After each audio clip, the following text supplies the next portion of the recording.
Chapter 11 बानी का सच और एक मौत। इतना बोलकर उसने कॉल कट कर दी। फिर वो डेविल स्माइल करते हुए बोला, बेबी मेरे अलावा तुम्हें कोई थोड़ी सी भी तकलीफ दे, ये मुझे बिल्कुल पसंद नहीं। उधर बानी अपनी जैकेट साफ करके वॉशरूम से निकलकर कॉरिडोर से गुजर रही थी कि तभी किसी ने उसके मुंह पर हाथ रखकर उसे दीवार से लगा दिया। बानी उसका हाथ हटाकर हैरानी से बोली, तुम?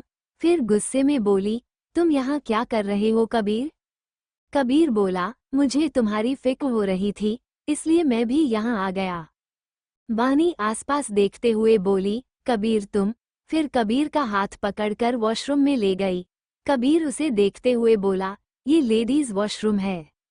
बानी गुस्से में बोली, मेरे पीछे यहाँ तक आ गए तो लेडीज वॉशरूम में आना, नॉट अ बिग डील।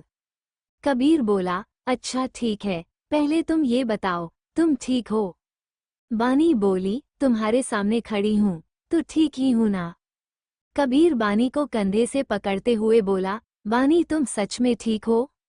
ये सुनकर बानी से कंट्रोल नहीं हुआ और उसकी आंखों में आंसू आ गए। वो भरे हुए गले से बोली, वो मेरा यूज कर रहा है, ही यूज माई बॉडी, मुझे नहीं करना ये काम, I want to go home. Kabir बोला, बानी शांत हो जाओ, तुम ऐसे कमजोर नहीं पड़ सकती, तुम भूल रही हो कि तुम एक सीक्रेट एजेंट हो, अपने इमोशंस पर कंट्रोल रखो।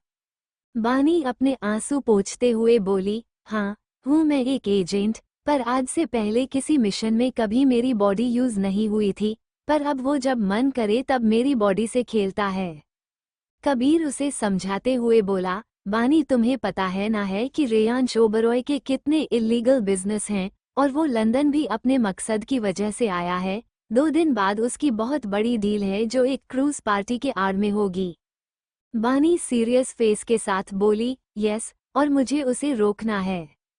कबीर बोला, बानी प्लान में थोड़ा चेंज है। फिर वो बानी को कुछ बोला, जिसे सुनकर बानी हैरानी से कबीर को देखने लगी। बानी हकलाते हुए बोली, मैं कैसे? कबीर स्ट्रिक्ट आवाज में बोला, इट्स माई ऑर्डर एजेंट बानी। बानी बोली, यस चीफ। कबीर उसको समझाते हुए आगे बोला, बानी यहाँ तक पहुँचने के लिए तुमने बहुत कुछ किया है, तुम्हें पता है ना? तभी वॉशरूम का गेट नॉक हुआ और बाहर से रेयांश बोला, बानी तुम अंदर हो? रेयांश की आवाज सुनकर बानी और कबीर ने एक दूसरे को देखा। फिर बानी घबराते हुए बोली, अब क्या करें? कबीर बोला, बानी रिलैक्स, तुम बाहर जाओ। कबीर की बात पर बानी ने हाँ में सर हिलाया और गहरी सांस लेकर गेट खोलकर बाहर आ गई। रेयांश बानी को ऊपर से नीचे तक देखते हुए कोल्ड वॉइस में बोला, क्या कर रही थी इतनी देर से अंदर? बानी उसकी ऐसी आवाज सुनकर घबरा गई, फिर खुद को कंट्रोल करके रेयांश को देखने लगी जो उसे ही गुस्से से घूर रहा था, जैसे उसे उसके बारे में सब पता हो। बानी रेयांश को अचानक वहां देखकर घबरा गई, उससे कुछ बोला ही नहीं जा रहा था। तभी रेयांश उसका चेहरा अपने हाथों में लेकर बोला, तुम्हारी आंखें क्यों लाल हैं? फिर वो कुछ सोचने के बाद बोला, तुम रो रही थी। बानी रेयांश का हाथ हटाते हुए बोली, रोने का रीजन तुमने ही दिया है। उसको बानी का हाथ हटाना बिल्कुल पसंद नहीं आया। वो बानी के चेहरे को कसकर दोनों हाथों से पकड़कर खतरनाक लहजे में बोला, आज मेरा हाथ हटाने की गलती की है, अगली बार सोचना भी मत। मैं जब चाहूँ जहाँ चाहूँ तुम्हें टच कर सकता हूँ। एंड वन मोर थिंग, तुम खुद के ऊपर से मेरी कोई निशानी नहीं हटा सकती, गॉट इट? बानी ने जल्दी से हाँ में सर हिला दिया। उसे सच में रेयांश की ऐसी साइको वाली बातों से डर लगता था। वो धीरे से बोली, मैं फेस वॉश करके आती हूँ। उसकी बात सुनकर रेयांश ने उसको छोड़ दिया। बानी जल्दी से अंदर गई, फिर धीरे से बोली, मेरी मम्मा और सोमांश। कबीर बोला, डोंट वरी, वो दोनों रेयांश के गार्ड्स से दूर हैं। कबीर की बात सुनकर बानी ने राहत की सांस ली और जल्दी से फेस वॉश करके बाहर आ गई। रेयांश अपनी पॉकेट से रुमाल निकालकर उसका चेहरा साफ करते हुए बोला, चले? बानी ने भी हाँ में सर हिला दिया। फिर दोनों वापस आकर अपनी चेयर्स पर बैठ गए। दोनों ने खाना खाया, फिर बाहर निकल गए। कार के पास पहुंचकर बानी थकी हुई आवाज में बोली, मुझे घर जाना है, मैं थक गई हूँ। उसकी बात सुनकर रेयांश ने उसके चेहरे को देखा, फिर उसके पास आकर उसकी जैकेट निकाली। बानी हैरानी से उसी को देख रही थी। रेयांश जैकेट को कार में डालते हुए बोला, जैकेट खराब हो गई है बेबी। फिर वो बानी के सामने आकर बोला, चलो कार में बैठो। इतना बोलकर रेयांश मुड़ने वाला था कि तभी बानी ने उसकी कॉलर पकड़कर उसके होठों पर किस कर लिया। रेयांश हैरानी से बानी को देख रहा था, क्योंकि ये अनएक्सपेक्टेड था। फिर कुछ देर बाद वो भी बानी को डीपली किस करने लगा। तभी बानी ने उसकी पीठ के पीछे कुछ इशारा किया और उसका इशारा समझकर थोड़ी दूरी पर खड़ा कबीर वहां से जल्दी से बाहर निकल गया। बानी ने भी उस किस को फील कर अपनी आंखें बंद कर ली। उन दोनों को किस करते देख आसपास लोग तालियां बजाने लगे, जिसे सुनकर बानी ने अपनी आंखें खोली और रेयांश को पुश कर दिया, पर उसको कोई फर्क नहीं पड़ा। करीब 20 मिनट्स बाद उसने बानी के लिप्स को फ्री किया। बानी ने अपने आसपास देखा तो कई लोग उन्हें ही देख रहे थे। ये देखकर बानी के गाल लाल हो गए। तभी रेयांश उसके कान में बोला, तुम मेरे अंदर के हैवान को जगा रही हो बानी, इसके अंजाम में दर्द तुम्हें ही होगा, वैसे यू आर वेरी टेस्टी। उसकी बात सुनकर बानी के गाल और लाल हो गए। वो जल्दी से रेयांश को पुश करके कार में बैठ गई। रेयांश भी अपने लिप्स को लिक करते हुए कार में बैठ गया। कार में दोनों के बीच कोई बात नहीं हुई और विला पहुंचने तक बानी रेयांश के कंधे पर सर रखकर सो चुकी थी। रेयांश ने उसको गोद में उठाकर रूम में ले जाकर सुला दिया और उसके फोरहेड पर किस करके बाहर चला गया। शाम के वक्त बानी की आंख खुली, तब वो रूम में अकेली थी। बानी बेड से उठकर रूम से बाहर आई, फिर सीढ़ियों पर पहुंचकर उसने सामने का नजारा देखा तो उसकी हालत खराब हो गई थी। हॉल के बीच में एक आदमी बहुत बुरी हालत में जमीन पर पड़ा था और उसके आसपास बॉडीगार्ड खड़े थे। सारे सर्वेंट्स एक तरफ सर झुकाकर खड़े थे, वहीं रेयांश अपने हाथ में हंटर लिए उस आदमी के पास जा रहा था। फिर रेयांश ने हंटर से उस आदमी पर वार किया, जिससे उसकी चीख निकल गई और उसके साथ ही बानी की भी चीख निकल गई। उसकी चीख सुनकर सब उसकी तरफ देखने लगे।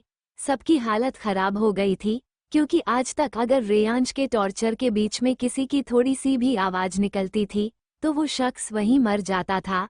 रेयांश बानी को सीढ़ियों पर देखकर भारी आवाज में बोला, मेरे पास आओ बानी।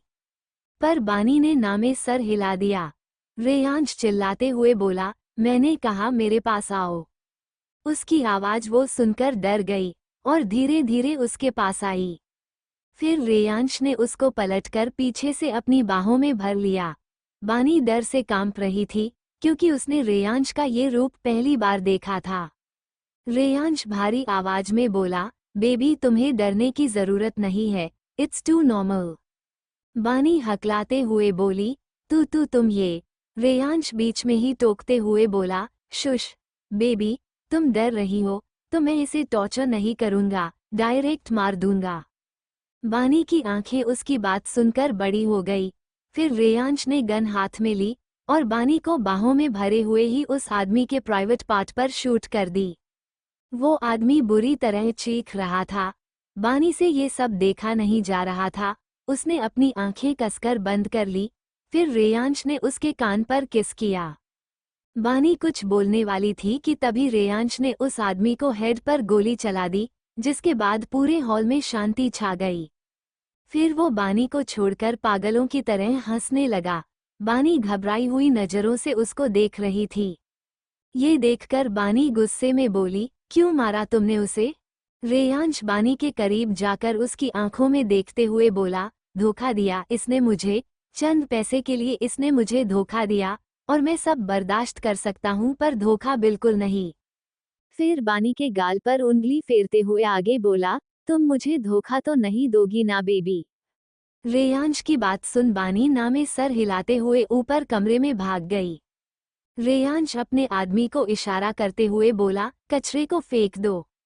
इतना बोलकर उसने ऊपर रूम की तरफ देखा, फिर अजीब तरह से मुस्कुराते हुए बोला, वेरी बैड। बानी रूम का गेट बंद करके वहीं नीचे बैठ गई। वो रोते हुए बोली, अगर रेयांश को मेरे बारे में पता चल गया तो क्या होगा? कहीं वो मम्मा और सोमांश को टारगेट ना करे? आखिर क्या सच था जो बानी रेयांश से छुपाना चाहती थी? और क्या होगा जब वो सच उसके सामने आएगा? CH12 date. फिर बानी ने खुद को शांत किया और वहां से उठकर बेड पर बैठते हुए बोली, कबीर ने जो करने के लिए कहा है वो बहुत रिस्की है। मैं कैसे करूंगी?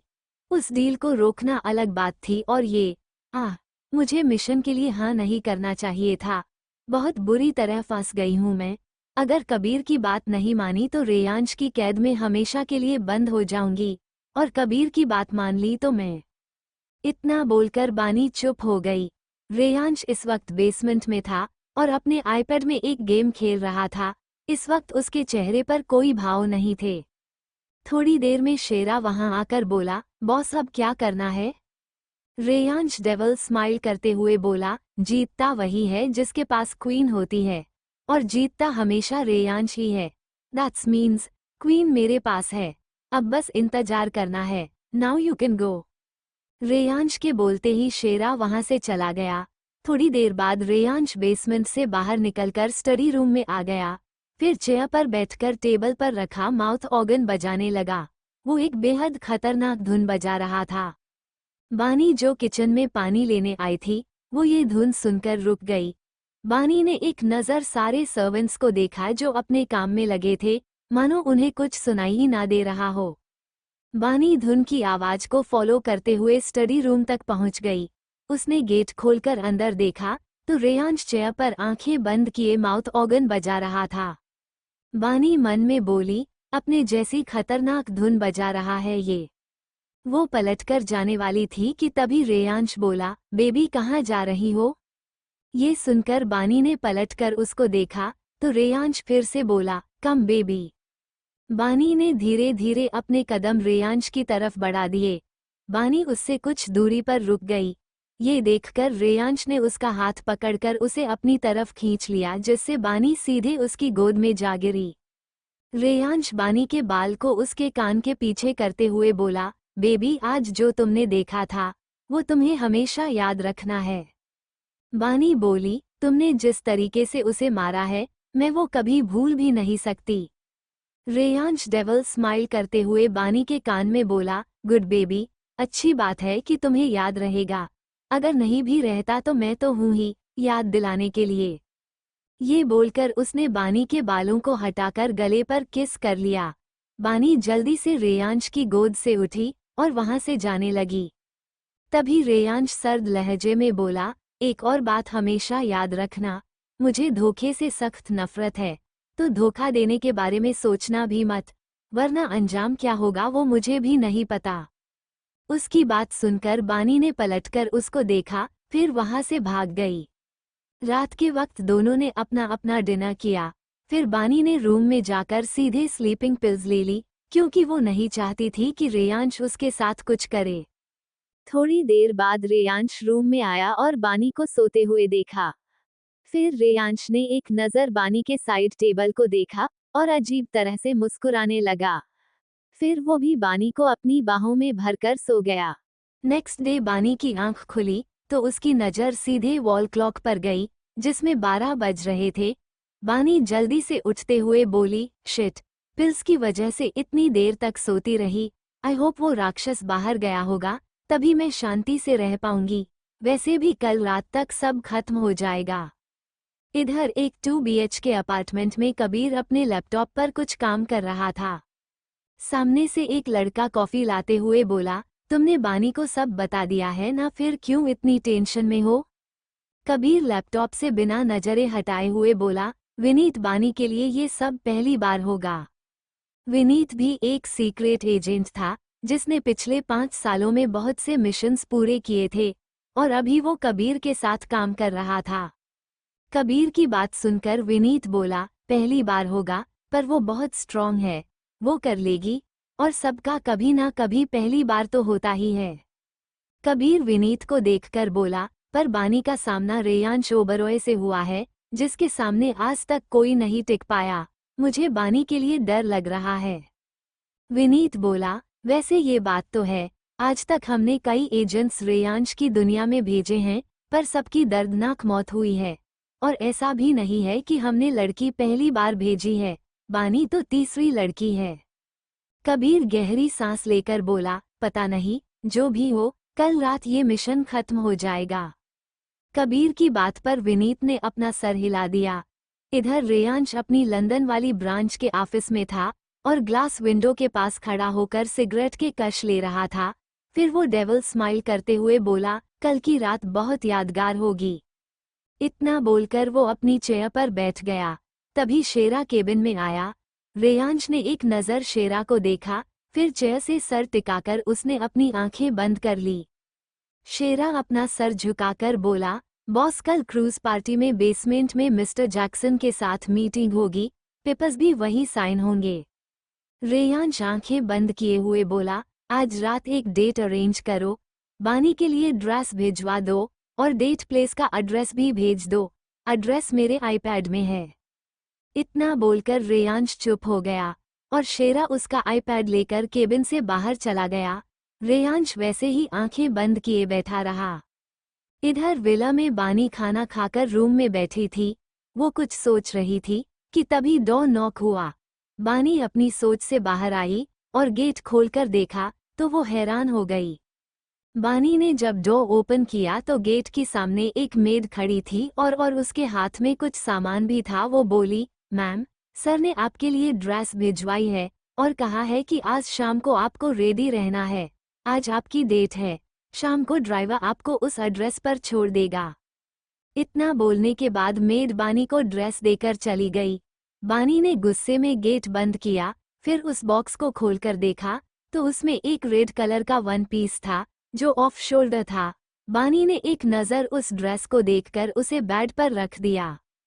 बानी इधर उधर घूमते हुए बोली, यहाँ मेरा पहले से ही दिमाग खराब है और अब ये डेट, हर चीज में अपनी मर्जी, मतलब एक बार मुझसे पूछ भी नहीं सकता था।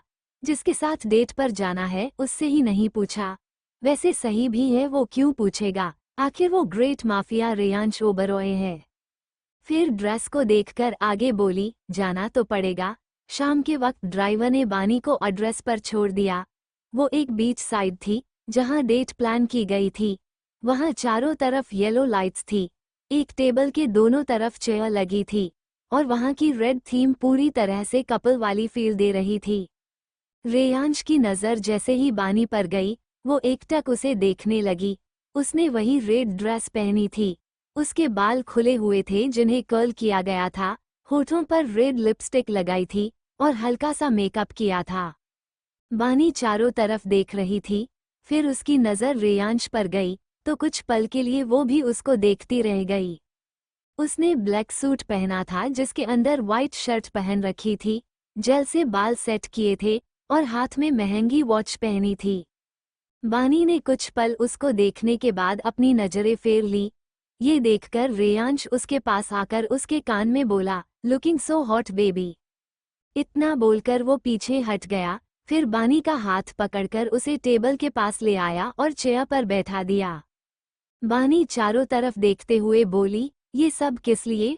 रेयांश बोला, फॉर योर बेबी, मुझे तुम्हें स्पेशल फील करवाना था। बानी उसकी आंखों में देखते हुए बोली, इट मीन्स मैं स्पेशल हूँ। रेयांश तिरछी मुस्कान के साथ बोला, बेबी तुम खुद समझदार हो, समझ जाओ। इतना बोलकर उसने बानी का हाथ पकड़ लिया, फिर उसने बानी को एक रिंग पहना दी और उसके हाथ को किस कर लिया। बानी ने उस रिंग को देखा, वो एक प्योर डायमंड की रिंग थी जिस पर आरबी का डिजाइन बना था, जो ध्यान से देखने पर पता चल रहा था। बानी ने एक बार रेयांश को देखा, फिर चारों तरफ देखने लगी। वहां चारों तरफ बॉडीगार्ड्स थे जिन्होंने अपना मुंह दूसरी तरफ कर रखा था। फिर रेयांश ने उसको अपने हाथों से खाना खिलाया। बानी भी रेयांश को अपने हाथ से खिला रही थी। खाने के बाद रेयांश ने वाइन का ग्लास उठाकर एक सीप ली। फिर बानी ने जैसे ही वाइन का ग्लास उठाया तो रेयांश उसका हाथ पकड़ते हुए बोला, तुमसे ड्रिंक हैंडल नहीं होगी। बानी बोली, ऐसा नहीं है, वो तो उस दिन किसी ने ड्रिंक में कुछ मिला दिया था। रेयांश बोला, बेबी आई नो, बट तुम ये हैंडल नहीं कर पाओगी, तुम बस 19 साल की हो। उसकी बात सुनकर बानी ने ग्लास वापस टेबल पर रख दी। फिर चेयर से उठकर अपनी हील्स उतार दी और नंगे पांव रेत पर चलने लगी। बानी को यहाँ बहुत सुकून मिल रहा था। उसके बाल हवा में उड़ रहे थे। वहीं रेयांश वाइन पीते हुए बानी को ही देख रहा था। बानी वहीं रेत पर नीचे बैठ गई। लहरें उसके पैरों को छू रही थी और वो शांति से सामने देख रही थी। तभी उसको अपने बगल में किसी की प्रेजेंस फील हुई। उसने सर घुमाकर देखा तो वहाँ रेयांश बैठा था। उसने अपना ब्लेजर उतार दिया था और शर्ट की स्लीव्स फोल्ड कर रहा था। बानी रेयांश को देखकर फिर से सामने देखने लगी। फिर बानी धीरे से बोली, कितनी शांति है ना यहाँ। रेयांश सामने देखते हुए बोला, पर इन लहरों में काफी शोर है। बानी बोली, तुम्हें तो शोर ही सुनाई देगा, खून खराबा जो पसंद है। इन लहरों में शोर नहीं, एक धुन है जो दिल को सुकून देती है। रेयांश बोला, पर मेरे पास दिल नहीं है जो इस धुन को सुन सके। उसकी बात सुनकर बानी ने उसको देखा, फिर सामने देखते हुए बोली, तुम जी रहे हो मतलब दिल तो है, लेकिन तुमने उसे महसूस करना छोड़ दिया है। इस बार रेयांश कुछ नहीं बोला। फिर बानी मन में बोली, कल मैं क्या करने वाली हूँ, और आज ये सब, ऐसे मैं अपने काम को अंजाम नहीं दे पाऊंगी। दोनों शांति से बैठे थे। थोड़ी देर बाद रेयांश को अपने कंधे पर भार महसूस हुआ। उसने देखा कि बानी उसके कंधे पर सर रखकर सो गई थी। रेयांश ने उसको एक नज़र देखा, फिर सामने देखते हुए बिना किसी भाव के बोला, आज की ही रात है जो इतनी शांत है, शायद आने वाले तूफान का आगाज है। अब कौन सा नया तूफान आने वाला था बानी की जिंदगी में? और क्या है बानी की असलियत? सवालों पर से पर्दा हटाने के लिए पढ़िए इसका अगला भाग। CH13 end of Reyansh. अगले दिन बानी की आंख खुली तो रूम में अकेले थी। वो उठकर बैठते हुए बोली, मैं यहाँ कैसे? तभी वॉशरूम का गेट खुला और रेयांश बाहर आया। इस वक्त उसने सिर्फ एक टॉवल लपेट रखा था। बानी की नज़र कुछ पल रेयांश पर थम गई, लेकिन फिर वो अपनी नज़रें फेरकर लेट गई। रेयांश बानी के पास आते हुए बोला, वर्स्ट मॉर्निंग बेबी। उसकी बात सुनकर बानी रेयांश को देखने लगी, फिर उसे अपनी कही हुई बात याद आई। वो कड़वाहट से मुस्कुराते हुए बोली, वर्स्ट मॉर्निंग। इतना बोलकर वो बेड से उठ गई और वॉशरूम की तरफ जाने लगी। तभी रेयांश ने उसका हाथ पकड़कर अपनी तरफ खींच लिया। बानी को उसके एक्शन का बिल्कुल अंदाजा नहीं था, इसलिए वो झटके से रेयांश के सीने से लग गई और रेयांश उसको लेकर बेड पर गिर गया। इस वक्त बानी रेयांश के ऊपर थी। वो चिल्लाते हुए बोली, ये क्या हरकत है? तभी रेयांश उसको पलटकर खुद उसके ऊपर आ गया। वो बानी के गाल को एक हाथ से पकड़ते हुए बोला, आवाज नीचे, तुम्हारी इतनी औकात नहीं कि तुम मेरे सामने अपनी आवाज ऊंची करो। इतना बोलकर उसने बानी के गालों को छोड़ दिया। रेयांश की पकड़ काफी टाइट थी, इसलिए बानी की आंखें नम हो गई थी। फिर रेयांश उसकी गर्दन में अपना चेहरा छुपाकर लंबी सांसें लेने लगा। रेयांश ने इस वक्त सिर्फ टॉवल पहनी थी, जिसकी वजह से बानी बहुत अनकंफर्टेबल हो रही थी। फिर वो उसके कान में बोला, तुम्हारी खुशबू मुझे पागल करती है बेबी। यू नो व्हाट, तुम मेरी सबसे प्रेशियस चीज हो, जो हमेशा मेरे पास रहेगी। I never let you go. Reyansh की बात सुनकर बानी ने अपने हाथों की मुठियां कस ली। फिर रेयांश ने अपना चेहरा बानी के चेहरा के सामने किया। उन दोनों की नाक एक दूसरे टच हो रही थी। बानी उसकी आंखों में देखते हुए बोली, मैं कोई चीज नहीं हूँ। बानी की बात सुन रेयांश के फेस पर डेविल स्माइल आ गई। रेयांश बानी की आंखों में देखते हुए बोला, तुम ही बताओ, क्या हो तुम मेरे बेडरूम में हर रात मेरी बाहों में होती हो। फिर थोड़ा रुककर बोला, वो भी बिना किसी रिश्ते के। ये सुनते ही बानी की आंखें नम हो गई और उसके आंसू देख रेयांश फिर से डेविल स्माइल करने लगा। फिर रेयांश बानी के आंसू अपनी उंगली पर लेते हुए बोला, उफ तुम्हारे आंसू, तुम्हें पता है मुझे तुम्हारे आंसू बहुत पसंद हैं। मैं चाहता हूँ कि तुम रो, पर सिर्फ मेरी वजह से। इतना बोलकर रेयांश ने उसकी आंखों पर किस किया, फिर उसके ऊपर से उठकर बिना उसे देखे क्लोजेट रूम में चला गया। बानी वैसे ही बेड पर लेटी रही। उसकी आंखों में आंसू नहीं थे, अगर कुछ था तो सिर्फ नफरत। उसने एक नज़र क्लोजेट रूम की ओर देखा, फिर वॉशरूम में चली गई। बानी शॉवर ऑन करके उसके नीचे खड़ी हो गई।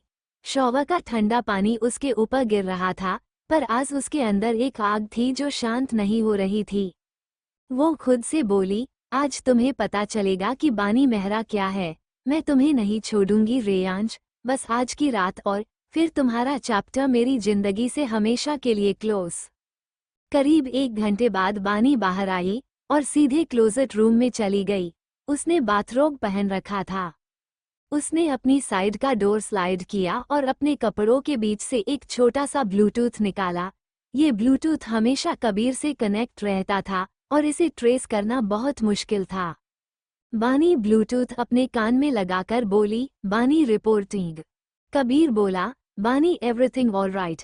बानी बोली, यस कबीर, मुझे तुम्हें ये बताना था कि मैं वो करने को तैयार हूँ जो तुमने कहा था। कबीर मुस्कुराते हुए बोला, मुझे पता था तुम कर लोगी, बस उसके सामने हारना मत। बानी बिना भाव के बोली, बिल्कुल नहीं। पहले मैं मजबूरी में करती थी, पर अब मैं अपनी मर्जी से करूंगी।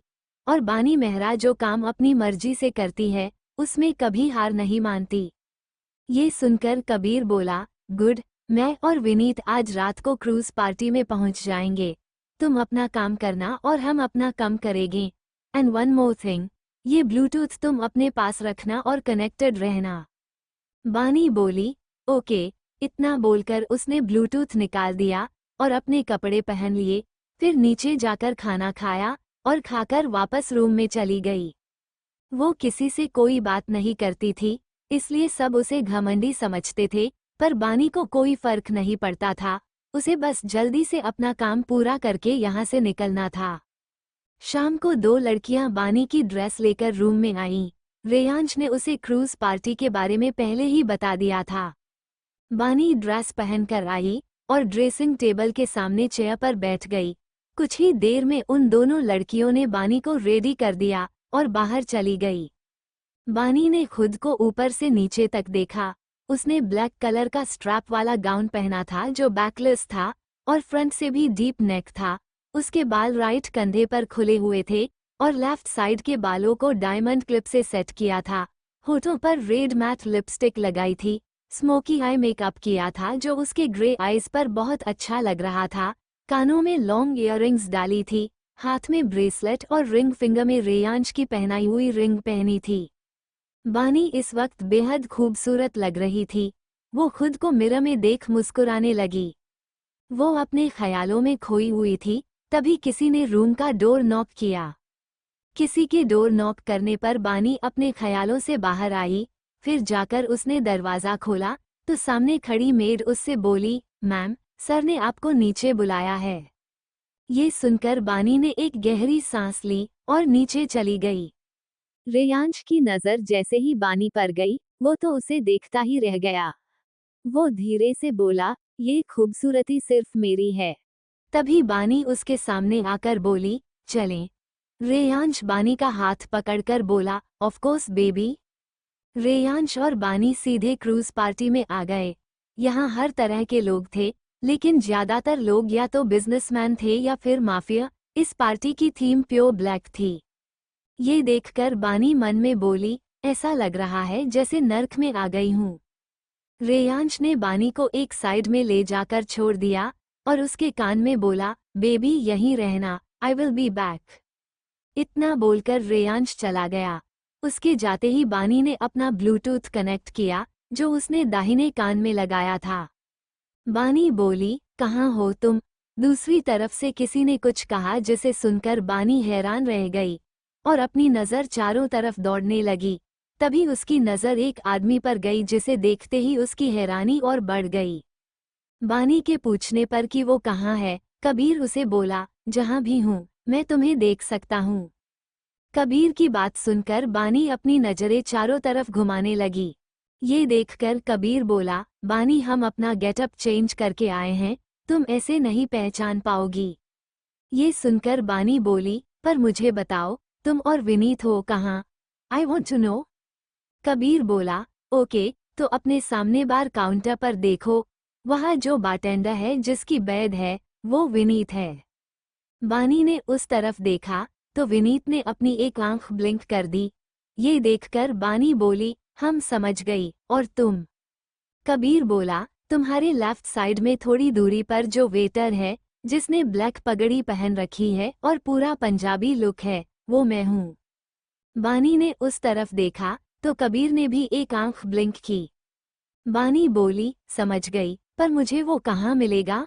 कबीर बोला, जस्ट वेट, उसे तुम तक विनीत पहुँचाएगा। कबीर की बात पर बानी बोली, रेयांश कहाँ गया? कबीर बोला, इस वक्त वो बेसमेंट में है, अपनी डीलिंग के लिए। बानी तुम अपने पीछे वाली टेबल पर जाओ। कबीर के कहे मुताबिक बानी टेबल के पास गई तो कबीर बोला, वहाँ साइड में एक फ्लावर वाज है, उसी में है वो। बानी उस फ्लावर वाज के पास गई। वो अभी एक कॉर्नर में थी, इसलिए उसे किसी ने भी नोटिस नहीं किया। उसने उस फ्लावर वाज से वो चीज निकाल ली जो उसे चाहिए थी। फिर बानी गहरी सांस लेकर बोली, मिल गई। कबीर बोला, गुड, मैं अपना काम करता हूँ। इधर बेसमेंट में मिस्टर जैक्सन रेयांश से बोला, so we can sign the deal. Reyansh बोला, ऑफ कोर्स वी कैन। तभी एक वेटर वाइन की ट्रे लेकर आया और उसके हाथ से वाइन रेयांश के ऊपर गिर गई। वेटर हड़बड़ाते हुए बोला, sorry sir, it's a mistake. Mister Jackson गुस्से में बोले, what the hell, are you blind? Mister Jackson उस वेटर पर चिल्ला रहे थे। वहीं रेयांश के चेहरे पर एक अजीब सी स्माइल थी। वो सर्द लहजे में बोला, आई विल बी बैक। इतना बोलकर रेयांश स्टेयर्स से ऊपर चला गया। फिर वो अपना ब्लेजर साफ करके क्रूज की रेलिंग पर हाथ रखकर चांद को देखने लगा। तभी वो अचानक से बोला, आ गई तुम बेबी। इतना बोलकर उसने पीछे पलटकर देखा तो बानी अपने हाथ में गन लिए खड़ी थी, जिसका निशाना रेयांश था। उसने बानी के हाथ में गुण देखी तो हैरानी से उसकी आंखें बड़ी हो गई। तभी बानी बोली, your time is over Reyansh Oberoi. ये सुनकर रेयांश बिना किसी भाव के बोला, तुम्हें लगता है कि इस गन की गोलियां रेयांश ओबरॉय को खत्म कर पाएंगी? उद्धरण चिन्ह। बानी बोली, घमंड अपनी जगह है, पर आखिर हो तो तुम इंसान ही, जब गोली लगेगी तो पता चल ही जाएगा। रेयांश गहरी सांस लेकर बोला, धोखा दिया तुमने मुझे बानी, धोखा। बताया था ना मैंने, मुझे धोखे से सख्त नफरत है। बानी गुस्से में बोली, मैं बस अपनी ड्यूटी कर रही हूँ और तुम गलत हो। कितने गलत काम किए हैं तुमने, और आज तुम यहाँ भी गलत करने वाले थे। रेयांश बोला, तुम तो मुझे रोकने वाली थी, तो प्लान चेंज, अब सीधे मुझे मारने वाली हो। ये सुनकर बानी हैरानी से बोली, तुम्हें कैसे पता? रेयांश डेविल स्माइल करते हुए बोला, मुझे सब पता है बानी। फिर वो पागलों की तरह हंसने लगा। बानी उसकी हरकत देख रही थी। क्रूज में लाउड म्यूजिक था, इसलिए किसी को कुछ सुनाई नहीं दे रहा था। रेयांश हंसते हुए बोला, हमारी पहली मुलाकात बेशक इत्तेफाक थी, पर उसके बाद हमारी मुलाकातें, तुम्हारा हर कदम मेरे प्लान के अंदर था। मैं देखना चाहता था कि मेरी छोटी सी बेबी क्या करेगी, और आज देख लिया। वैसे मुझे ये नहीं पता था कि तुम मुझे मारने वाली हो। बानी बोली, फिर तुमने मुझे पहले क्यों नहीं पकड़ा? रेयांश डेविल स्माइल करते हुए बोला, इस हाइड एंड सीक का मजा ही कुछ और होता है बेबी। उद्धरण चिन्ह। फिर वो सीरियस फेस के साथ बोला, मैंने तुम्हें वार्न किया था ना कि मुझे धोखा मत देना। बानी खुद को संभालते हुए बोली, मैंने अपनी ड्यूटी की है, और मैं आज तुम्हें मारने से पीछे नहीं हटूंगी, और अब मैं भी तुमसे आज़ाद हो जाऊंगी। ये सुनकर रेयांश बिना किसी भाव के बोला, तुमने मुझे धोखा दिया क्योंकि मैंने ऐसा करने दिया। याद रखना बानी, अगर मैं जिंदा बचा तो तुम्हें मुझसे कोई नहीं बचा पाएगा, और एक बात, फिर तुम मुझसे कभी आज़ाद नहीं हो पाओगी, मेरी छाप तुम पर बहुत गहरी है। बानी चिल्लाते हुए बोली, बस बहुत हो गया। इतना बोलकर बानी ने रेयांश को शूट कर दिया। गोली सीधे रेयांश के दिल वाली जगह पर लगी। फिर वो उसके पास जाकर बोली, यू आर ओवर। ये सुनकर रेयांश उसको अपनी तरफ खींचकर उसके कान में कुछ बोला, जिसे सुनकर बानी हैरानी से उसको देखने लगी। इससे पहले वो रेयांश को पकड़ पाती, रेयांश पीछे बढ़ते हुए रेलिंग से टकराकर पानी में गिर गया। बानी चिल्लाते हुए बोली, नहीं। तभी पीछे से कबीर और विनीत आ गए। कबीर बानी का हाथ पकड़कर बोला, लेट्स गो बानी, रेयांश के आदमियों को पता लगने से पहले हमें यहाँ से निकलना है। इतना बोलकर कबीर उसे खींचते हुए ले जाने लगा। बानी पीछे मुड़कर देखते हुए बोली, मैं हार गई। क्या हुआ आखिर रेयांश का? क्या इनकी ये कहानी यही खत्म हो गई या होने को है कोई नई शुरुआत? CH14 न्यू बिगिनिंग 2 साल बाद रात के करीब 12 बजे मुंबई। एक लड़की जिसने ब्लैक हुडी और ब्लैक जीन्स पहन रखी थी और मास्क लगा रखा था, सिर्फ उसकी आंखें दिख रही थी जो ग्रे थी। वो एक स्लम एरिया में घूम रही थी। घूमते घूमते वो एक जगह आकर रुक जाती है।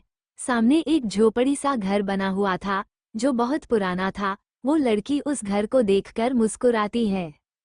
वो लड़की धीरे धीरे दबे पांव उस घर के दरवाजे के पास जाती है। वहां का दरवाजा खुला हुआ था। वो लड़की अपनी गन निकालती है और एक झटके से दरवाजा खोलकर अंदर चली जाती है। अंदर 4 लोग बैठे थे।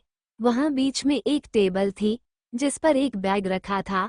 वो चारों आदमी हैरानी से उस लड़की को देखने लगते हैं। एक आदमी गुस्से में बोला, कौन है तू? वो लड़की मुस्कुराते हुए बोली, ये बताने का टाइम नहीं है मेरे पास। बोलकर वो लड़की उस आदमी के घुटने पर शूट कर देती है।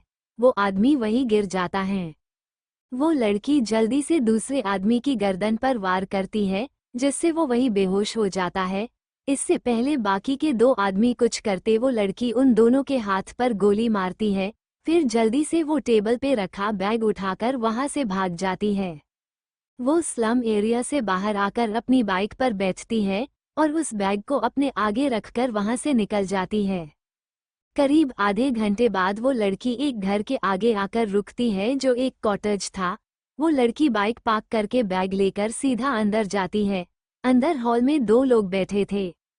वो लड़की बैग टेबल पर रखकर बोली, मैंने कहा था ना, मैं कर लूंगी। एक लड़का बोला, मान गए। गर्ल इन ब्लैक, लड़की बोली, शट अप विनीत। बोलकर वो अपना मास्क उतार देती है। विनीत चिढ़ते हुए बोला, ये तुम मुझे बार बार शट अप क्यों बोलती हो बानी? बानी चिढ़ते हुए बोली, क्योंकि तुम बकवास करते हो। कबीर बैग चेक कर लो। कबीर जो शांत बैठा था वो अब बोला, जरूरत नहीं है, तुम पर सबसे ज्यादा विश्वास है बानी। कबीर की बात पर बानी कुछ नहीं बोलती। बानी वही सोफे पर बैठ जाती है। कबीर विनीत से बोली, ओए कॉफी लेकर आ। विनीत बोला, ला रहा हूँ। बानी जी के लिए कॉफी। विनीत के बोलते ही बानी उसे घूरने लगती है। विनीत उठकर बानी को चिढ़ाते हुए किचन में चला जाता है। कबीर बानी को देखते हुए बोला, आर यू फाइन बानी? बानी बिना कबीर को देखे बोली, ऑफ कोर्स, मुझे क्या होगा? कबीर बोला, आज उसे 2 साल हो गए हैं बानी। ये सुनते ही बानी अपनी हाथों की मुट्ठियां बना लेती है। कबीर आगे बोला, उस इंसिडेंट के बाद तुम बदल गई हो बानी। उस रात उसने तुमसे क्या कहा था ये तुमने आज तक नहीं बताया। पिछले साल इस दिन तुम हम सबसे दूर थी। बानी बीच में ही बोली, आज तो नहीं हुई ना। वो मेरी लाइफ का सबसे बुरा चैप्टर था जो क्लोज हो गया और कभी वापस लौटकर नहीं आएगा। कबीर कुछ बोलता उससे पहले ही विनीत कॉफी ले आता है। विनीत बोला, बात मेरे सामने भी हो सकती है और वैसे भी मुझे पता है कि क्या बात हो रही थी। बानी बोली, पता है ना, तो चुप रहो क्योंकि मुझे बात नहीं करनी। बोलकर बानी कॉफी पीने लगती है। कबीर बानी को देखते हुए मन में बोला, क्या हुआ था पता नहीं है, पर जो भी था उसने बानी को बदल दिया। काश मैंने बानी को उस मिशन पर भेजा ही नहीं होता। बानी उठते हुए बोली, मैं जा रही हूँ। बोलकर बानी जाने लगती है। तभी कबीर बोला, ओबरॉय इंडस्ट्रीज को इस साल भी बिजनेसमैन ऑफ द ईयर का अवार्ड मिला है।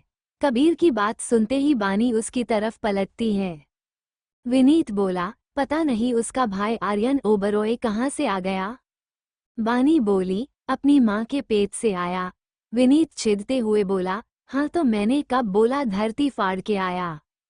बानी बोली, आ भी नहीं सकता, पागल इंसान कैसी अलॉजिकल बातें करता है। विनीत बोला, हाँ, सारा लॉजिक तो तुम्हारे दिमाग में है। बानी अपने बाल पीछे करते हुए बोली, या दैट्स ट्रू, लॉजिक तो है मेरे दिमाग में, I am intelligent you know. Vineet चिढ़ते हुए बोला, हाँ रहने दो, लॉजिक वाली बिल्ली। बानी विनीत को घूरते हुए बोली, क्या कहा तुमने? विनीत मजाक उड़ाते हुए बोला, कानपुर में हड़ताल है क्या? बानी कोई जवाब देती उससे पहले कबीर तेज आवाज में बोला, बस करो तुम दोनों, ये क्या कुत्ते बिल्ली बन जाते हो दोनों। बानी जल्दी से बोली, राइट, मैं बिल्ली तो तुम कुत्ता उर्फ डॉग। कबीर बानी को घूरते हुए बोला, हो गया। बानी कबीर को देखते हुए बोली, हाँ। कबीर बोला, पिछले 2 सालों से। बानी बीच में ही बोली, मुझे इस बारे में कोई बात नहीं करनी, मैं जा रही हूँ। बोलकर बानी बिना किसी के बात सुने वहां से निकल जाती है। विनीत सीरियस होकर बोला, ये कभी ओबरॉय से रिलेटेड कोई बात क्यों नहीं सुनती? कबीर गहरी सांस लेकर बोला, पता नहीं। बानी जल्दी से अपने घर पहुंचती है और दबे कदमों से अपने रूम में पहुंचकर अपने कपड़े चेंज करके सो जाती है। एक अंधेरी जगह पर रेयांश बानी को देखते हुए बोला, तुम खुद पर से मेरी छाप कभी नहीं मिटा पाओगी। तुम्हारे जिस्म के साथ तुम्हारे दिमाग और दिल पर भी मैंने अपनी छाप छोड़ी है। बोलकर रेयांश पागलों की तरह हंसने लगता है। फिर रुककर डेविल स्माइल करते हुए बोला, दुआ करना कि मैं मर जाऊं, क्योंकि अगर बच गया तो तुम्हें नहीं छोड़ूंगा बेबी। इसी के साथ रेयांश पानी में गिर जाता है। बानी चिल्लाते हुए, आ। बानी बेड पर बैठी गहरी सांसें ले रही थी। वो कांप रही थी। बानी खुद से बोली, रिलैक्स बानी, वो नहीं है और ना ही वापस आएगा। हाँ, नहीं आएगा। वो मर चुका है। रेयांश ओबरॉय मर चुका है। रिलैक्स। थोड़ी देर में बानी खुद को कंट्रोल करके बेड से उठती है और अपने रूम से निकलकर साइड वाले रूम में जाती है। ये रूम छोटा सा था। बानी लाइट्स ऑन करती है और सामने देखने लगती है। उस रूम में हर तरफ ओबरॉय इंडस्ट्रीज से रिलेटेड खबरें थीं। बानी टेबल पे रखा न्यूज़पेपर उठाती है जिस पे अवार्ड फंक्शन की फोटो थी। उसमें आर्यन ओबरॉय अवार्ड ले रहा था। बानी वो फोटो कट करती है और सामने दीवार पर लगा देती है। बानी उस फोटो को घूरते हुए बोली, आर्यन ओबरॉय जो हमेशा अपने स्कैंडल्स के लिए जाना जाता था, वो अचानक ओबरॉय इंडस्ट्रीज संभालने लगा। बाकी की फैमिली कभी सामने नहीं आई। पहले मेरा मिशन सिर्फ तुम्हारी लंदन वाली डील रोकना था, लेकिन मुझे तुम्हें मारना पड़ा और अब मैं तुम्हारा ये बिजनेस खत्म करना चाहती हूँ। फिर चारों तरफ देखकर बोली, ऐसा क्यों लगता है कि कुछ गड़बड़ है? जैसा दिख रहा वैसा है नहीं। 2 सालों से ये सब कर रही हूँ, फिर भी कुछ हाथ नहीं लगता, लेकिन मैं हार नहीं मानूंगी, बिल्कुल नहीं। बोलकर बानी उस रूम से बाहर जाकर उसके गेट पर ताला लगा दिया और उस रूम से बाहर चली गई। बानी नहाकर ड्रेसिंग टेबल के सामने खड़ी होकर अपने बाल सुखाती है। बानी ने blue jeans, white crop top, उसके ऊपर ब्लू डेनिम जैकेट पहना था। बानी अपने बालों का पोनीटेल बनाती है और आंखों में काजल लगाकर फिर शूज पहनकर नीचे जाती है। नीचे अपनी मम्मा और सोमांश को देखकर बानी के चेहरे पर स्माइल आ जाती है। बानी नीचे जाकर खाने के लिए चेयर पर बैठ जाती है। बानी मुस्कुराते हुए बोली, गुड मॉर्निंग मम्मा एंड बंदर। प्रिया बोली, गुड मॉर्निंग बानी। सोमांश बानी को देखते हुए बोला, वर्स्ट मॉर्निंग बंदर की बहन। ये सुनते ही बानी की मुस्कुराहट गायब हो जाती है। उसे रेयांश का मॉर्निंग विश याद आ जाता है। बानी सोमांश को घूरते हुए बोली, अगली बार अगर वर्स्ट मॉर्निंग कहा ना तो तेरी पॉकेट मनी बंद।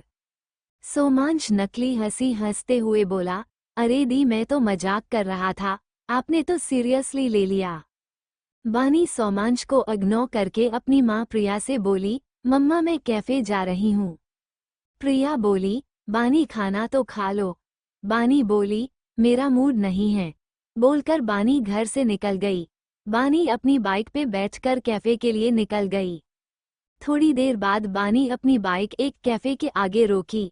वो कैफे दिखने में बहुत खूबसूरत था। उसका नाम गोल्डन स्काई कैफे था। बानी अपनी बाइक पार्क करके अंदर जाती है। बानी के अंदर जाते ही एक लड़की उसके सामने आती है। बानी बोली, क्या हुआ रिया? रिया बोली, मैम, आज के इवेंट की तैयारी हो गई है, वो कपल आने वाले हैं। बानी बोली, ओके। बोलकर बानी अपने कैबिन में चली गई। ये कैफे बानी का था। पिछले 1.5 साल से बानी इस कैफे को चला रही थी। क्या कहा था रेयांश ने बानी से पानी में गिरते वक्त? क्या रेयांश सच में खत्म हो गया है?